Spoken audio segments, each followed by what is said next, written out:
Welcome back to KP's Kingdom, Cooking with KP, and today I'm going to show you how I make my amazing fried chicken burgers. There's a lot of ingredients in this one and it tastes awesome. Right, chicken thigh fillets, right, just get those from your local supermarket or your local chicken provider. I'm going to give those a really good seasoning of some white pepper and some pink Himalayan rock salt, right? So I'm going to grind that up all over there. So flavour them up as much as you possibly can. Now, we want a good flavour. Now, I've already got a tray set aside. I've got some egg and I've got some breadcrumb. So dip your thigh fillet straight in the egg like that and put it into the breadcrumb. And remember, use one hand for wet, one hand for dry, and just makes things a little bit cleaner and a little bit easier. Right, so we did dip it in the egg, put it in, sprinkle over our breadcrumb, just like that. Make sure we get that patted down nicely. Right, doesn't matter if you have to go 2 or 3 times, it will work out in the end. Alright, so all we have to do, put those aside, and we're just going to let them sit for a little bit. If you want to put them into the refrigerator, you can. Look, I left them for about half an hour on the bench, no problem there, they were still really cold. Right, a bit of oil into a fry pan, and all we simply do is we put our chicken thigh fillet nicely crumbed, just like that, and we want that nice little bit of bubblage around the outside. And that is going to give you a really good indication that we've got a really nice heat happening.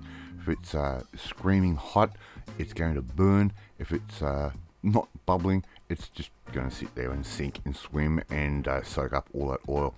That little bit of bubblage, that little bit of white foam is the right indication that you are cooking your chicken perfectly.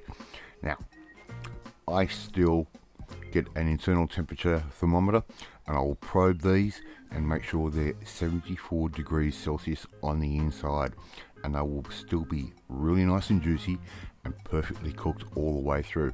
If you're not sure, take a piece aside, cut it open and have a quick look. If you think it needs another couple of minutes or so, do that. And I usually get a couple of little test pieces first and do that. Alright, I've cooked off all of our chicken.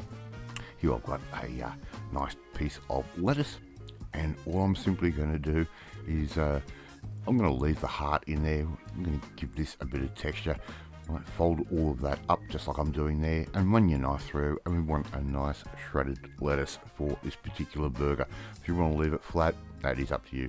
There is all my toppings for my burger. Lettuce, I've got some beetroot, I've got some Musdam cheese, I've got my green pea hummus, I've got my homemade dill pickles and some slices of tomato. If you want to learn how to make the pickles and the hummus, I will leave a link in the description below. We have made these before. Alright, so we've cooked those little bits of chicken off. I'm going to put the Musdam cheese in over the top, and I'm going to put that into the oven just for a few minutes and let that cheese melt down. Alright, so divide your cheese up evenly unless you want to sit there and eat it for yourself. Alright, and if you haven't had Musdam cheese before, it has got such a great bite to it and I love it.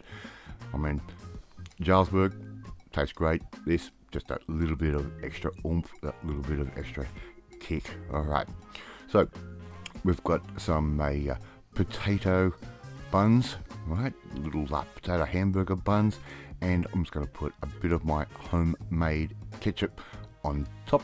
And if you want to see how to make that, I'll leave a link in the description as well.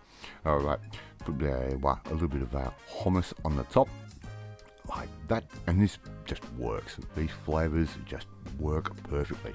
Put down our lettuce. Okay, no rocket science to that. Really simple. Add as much or little as you like, and if you also want, you could also add a little bit of onion. I'm going to leave that up to you. Our chicken thigh is being crumbed and cheesed on top, just like that. Now, a little bit of our tomato that goes down, and my beautiful homemade dill pickles. These are fantastic. They last forever in the refrigerator, and they are really easy to do.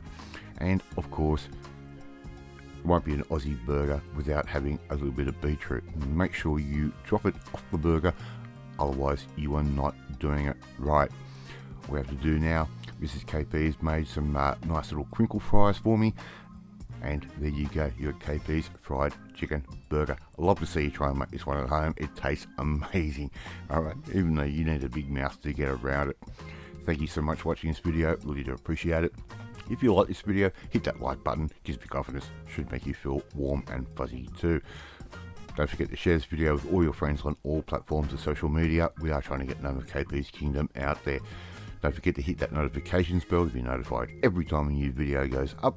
More importantly, if you want to learn how to make one of my many burgers on this channel, we need to come and join the family, my family. Hit that subscribe button and you'll never miss another one of my videos again. I'm off to eat my fried chicken burger, and I will catch you next time. Bye.